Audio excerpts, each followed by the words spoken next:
चेहरा दिखाओ और काम हो जाए। क्या है आधार फेस ऑथेंटिकेशन, आज इसी के बारे में हम जानते हैं। जैसा कि यूआईडीआई ने अभी हाल ही में अपना एक बीटा वर्जन में ऐप लॉन्च किया है जो आधार नाम का है। इस तरीके का उसका इंटरफेस है, ये कुछ इस तरीके का उसका लोगो है। ये एम आधार से बिल्कुल अलग है। इस आधार ऐप में आप अपने घर बैठे ही बहुत सारे काम कर सकते हैं। जैसे सबसे बड़ा काम आप इसमें ये कर सकते हैं कि अगर आपके आधार कार्ड में आपका मोबाइल नंबर रजिस्टर्ड नहीं है तो आप इस ऐप में अपने फेस के ज़रिए, अपने चेहरे की ऑथेंटिकेशन के ज़रिए आप इसमें लॉगिन कर सकते हैं और अपने आधार को विदाउट ओटीपी डाउनलोड कर सकते हैं। और आपके आधार कार्ड का एक क्यूआर कोड बन जाएगा जिसे आप कहीं भी शेयर कर सकते हैं। आपको अपने आधार कार्ड की फिजिकली फ़ोटोकॉपी रखने की भी कोई भी ज़रूरत ही नहीं है। ये यूआईडीआई ने नवंबर 2025 के आधार ऑथेंटिकेशन आंकड़े जारी किए हैं। इस बार रिकॉर्ड पहले से भी बड़ा है। सिर्फ एक महीने में 231 करोड़ ऑथेंटिकेशन हुए हैं, जो पिछले साल नवंबर से 8.47% ज्यादा है। ये इस वित्त वर्ष का सबसे बड़ा मासिक आंकड़ा है। लेकिन इस डाटा का सबसे महत्वपूर्ण हिस्सा है एआई आधारित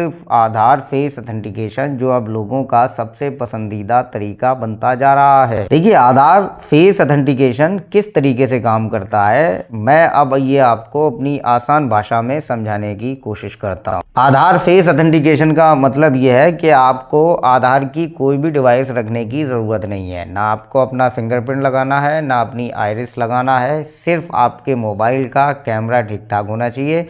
बस आपको अपने मोबाइल के कैमरे में अपना चेहरा दिखाना है, मतलब मुंह दिखाई कराना है, और फिर एआई तुरंत पहचान लेगा कि ये आप ही हैं और आपका आधार लॉगिन हो जाएगा। ज़रा भी अगर एआई को गड़बड़ी लगी, ये एआई आधारित जो फेस ऑथेंटिकेशन सर्विस है यूआईडीआई की, ज़रा भी इसमें गड़बड़ी लगी एआई को कि ये मिसमैच है या कुछ भी है, तो वो आपका फेस ऑथेंटिकेशन नहीं करेगा और आपका आधार लॉगिन बिल्कुल भी नहीं होगा। अब मेरे लोग ये समझ रहे होंगे कि भाई कोई आदमी मर जाएगा तो उसका चेहरा दिखा दिया जाएगा तो उसका भी काम हो जाएगा। ऐसा बिल्कुल भी नहीं है। मरे हुए आदमी के फेस को ये आसानी से पहचान लेता है, क्योंकि इसमें आंखें ब्लिंक करनी पड़ती हैं। इस तरीके से आंखों को अच्छे तरीके से खोलना पड़ता है, बंद करना पड़ता है, तब इसको लगता है कि हाँ ये व्यक्ति जिंदा ही है। तब वो ऑथेंटिकेशन के ज़रिए उसे फेस ऑथेंटिकेशन के ज़रिए ओपन करता है। और सबसे बड़ी बात यह है, फेस ऑथेंटिकेशन के ज़रिए जीवन प्रमाण पत्र जो होता था पेंशनरों का, वो बनने में बड़ी आसानियां हुई हैं। पहले लोग नहीं जा पाया करते थे सीएससी केंद्रों पर,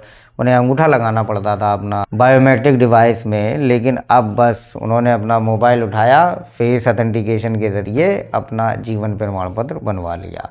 तो बहुत सारी आसानियां हुई हैं एआई को इंटीग्रेट करने के बाद। यूआईडीआई ने बहुत सारी कामयाबियां हासिल की हैं, लेकिन बहुत ज़्यादा दुखियारे लोग भी हैं जिनका एआई ने गलत इस्तेमाल किया है। फॉर एग्ज़ाम्पल, मैंने आपको पहले भी वीडियोज़ में बताया है, एक बार फिर बता रहा हूँ। जैसे किसी की एज है 17 साल की, अब बचपने से वो बेचारा काम धंधे में लगा हुआ है, तो उसकी एज 18 प्लस लग रही है, 20-22 साल की लग रही है। अगर अब उसके पास ओरिजिनल बर्थ सर्टिफिकेट है, उसके डॉक्यूमेंट हैं, और वो अपना आधार का रजिस्ट्रेशन जब करवा रहा है, वो अपने आधार बनवाने के लिए जब इनरोलमेंट कर रहा है, तो इनरोलमेंट के बाद जब स्टेटस चेक करता है तो उसमें आता है भाई एज गैप, आपकी एज ज़्यादा है और आप जो है कम एज लिखवा रहे हो। भैया उसकी एज इतनी ही है। एआई मतलब इतना ज़्यादा पावरफुल नहीं है जो लोगों की एज तक का पता लगा सके। बहुत लोग ऐसे होते हैं जो वक्त से पहले बूढ़े हो जाते हैं।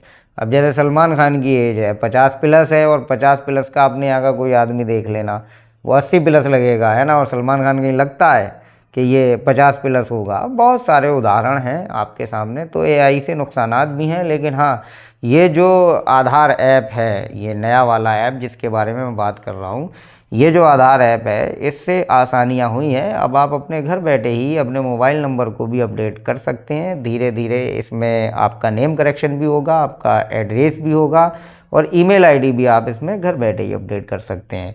सबसे बड़ी पुरसुकून वाली बात यह है कि इसमें मोबाइल नंबर आप अपडेट कर सकते हैं, क्योंकि ज़रा सा मोबाइल नंबर लगवाने के लिए आधार सेंटरों पर चक्कर काटने पड़ते थे, जो कि अब नहीं काटने पड़ेंगे।